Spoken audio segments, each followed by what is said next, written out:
नमस्कार दोस्तों, स्वागत है आपका मेरे चैनल हॉरर टेल्स में। चलिए दोस्तों, तो शुरू करते हैं हमारी आज की पहली कहानी। इस कहानी का नाम है मुर्दों का रास्ता। अपनी मंजिल तक पहुंचने के लिए हम सबको रास्ता तय करना होता है और सफ़र के बाद मिलने वाली मंजिल अगर हमारी मनचाही हो तो उसकी बात ही कुछ और है।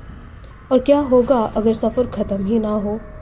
क्या होगा अगर रास्ता अनंत हो? क्या होगा अगर आप उस रोड पर निकल पड़े हो जो रास्ता आपकी मौत की ओर ले जाता हो? हम चलते हैं ना ख़त्म होने वाली सड़क की तरफ। विनय और उसके 7 दोस्त अमीर बाप के बिगड़े हुए लड़के थे। उन्होंने ना गरीबों की परवाह थी और ना ही फिक्र। उनका जो मन करता था वो करते थे। उनका कोई कुछ बिगाड़ने वाला नहीं था। लेकिन कभी ना कभी ऊँट पहाड़ के नीचे आता ज़रूर है, कभी जल्दी तो कभी देर से। एक दिन रात में विनय और उसके 7 दोस्त पास के ही एक गांव में चले गए। गांव में गरीबों के पास अपने मुर्दे गाड़ने की जगह भी नहीं थी, इसलिए उन्हें गांव के सड़क के किनारे गाड़ दिया जाता था।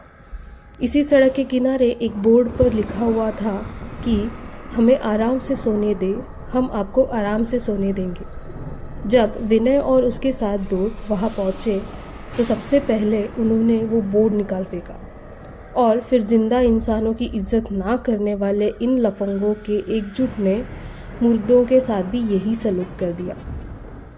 कोई कब्र पर रखे फूल को फेंकने लगा तो कोई कब्र पर बैठकर शराब पीने लगा, तो किसी को कब्र पर पेशाब करने का आइडिया आया। जब इन गिरी हुई हरकतों से इनका मन भर गया तो वो वहाँ से आगे बढ़ गए। अभी तक जो हुआ वो विनय और उनके दोस्तों ने किया, पर अब किसी और की बारी थी। सारे दोस्त उसी रास्ते पर आगे बढ़ते जा रहे थे। तभी उनमें से एक को महसूस हुआ कि बहुत देर हो गई पर आगे कुछ आ ही नहीं रहा है। लग रहा है कि वो उसी रास्ते पर गोल गोल घूम रहे हैं। वो कब्र बार बार उनके सामने आ रही थी। तभी उनमें से एक बोला, यार विनय, तुझे ये नहीं लगता कि हम इसी रास्ते से गुजर चुके हैं? विनय कहता है, क्या बकवास करता है, लगता है तुझे चढ़ गई है। 2-3 घंटे और चलने के बाद दोस्त की नज़र उसकी घड़ी पर जाती है। उसकी घड़ी पर 7 बज रहे हैं और ये शाम के 7 बजे तो नहीं हो सकता, मतलब ये सुबह के 7 बजे हैं। और अब वो सब इस बात को समझ जाते हैं कि ना तो ये रोड ख़त्म हो रहा है और ना ही रात। वो रास्ते पर थके हारे चल रहे थे। तभी उनके सामने एक चुड़ैल आकर खड़ी हो गई। उसके बालों से उसका पूरा मुंह छुपा हुआ था, केवल उसकी एक लाल आँख नजर आ रही थी। इससे पहले वो डर के मारे भागते वो बोली, हमने कहा था ना कि हमें सोने दो, कहा था ना हमने। यह कहते हुए उसने अपने हाथ में रखा एक भला सारे दोस्तों की तरफ फेंका और उनमें से एक के सीने में आकर लगा और उसकी मौत हो गई। घर से 8 निकले थे और अब वो केवल 7 बचे। वो वहाँ से भागने लगे, तभी उनके सामने एक पिशाच आकर खड़ा हो गया और उसके चेहरे पर ना तो कान था और ना नाक था। उसका एक आँख था और एक मुंह था। तभी वो पिशाच बोला, हमने कहा था ना कि हमें सोने दो, कहा था ना। तभी वो पिशाच अपने दोनों हाथ ऊपर किए और देखते ही देखते उसके आसपास के पेड़ उखड़ने लग गए और वो पेड़ आकर उन दोस्तों के ऊपर गिरे। इन सब के बीच 3 और दोस्त की मौत हो गई और अब इनमें केवल 4 लोग बचे हुए थे। चारों दोस्त तुरंत वहाँ से भागने लगे। सब लोग थके हुए थे और फिर पीने के लिए पानी भी नहीं था और रात ख़त्म होने का नाम ही नहीं ले रहा था और ना ही वो रास्ता ख़त्म होने का नाम ले रहा था। दोस्त विनय, हमने इन लोगों को सोते हुए परेशान करके अच्छा नहीं किया। हमसे इसी बात का बदला ले रहे हैं। विनय, हाँ, इतना तो हर बेवकूफ़ को समझ आ गया है कि ये लोग हमारे साथ ऐसा क्यों कर रहे हैं। कोई सॉल्यूशन बताओ, नहीं तो मुंह खोलने की ज़रूरत नहीं है।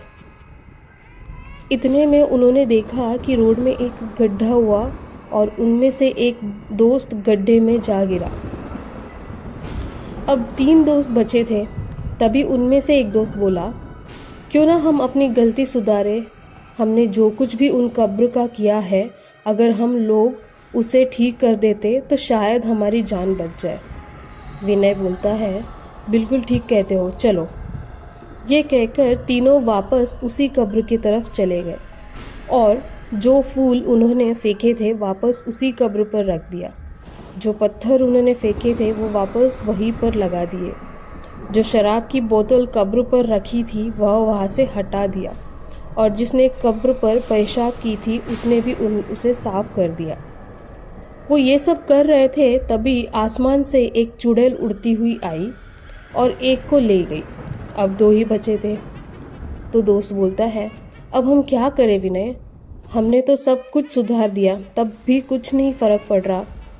विनय कहता है, रुको, तुम्हें याद है सबसे पहले हमने वो बोर्ड निकाल फेंका था? दोस्त, हाँ हाँ बिल्कुल ठीक कह रहे हो, आओ उसे ठीक करके वापस लगा देते हैं। ये कहकर दोनों वापस बोर्ड के पास गए और उसे वापस लगा दिया। तभी उनके सामने वही चुड़ैल और पिशाच आ गए और उनकी तरफ बढ़ने लगे। ये देखकर वो दोनों और तेज बोर्ड को उस पुरानी जगह पर गाड़ने लगे और इसके पहले कि चुड़ैल और पिशाच उसके सामने पहुंचते उन्होंने बोर्ड को पुरानी जगह पर अच्छे से लगा दिया और देखते ही देखते चुड़ैल और पिशाच दोनों गायब हो गए।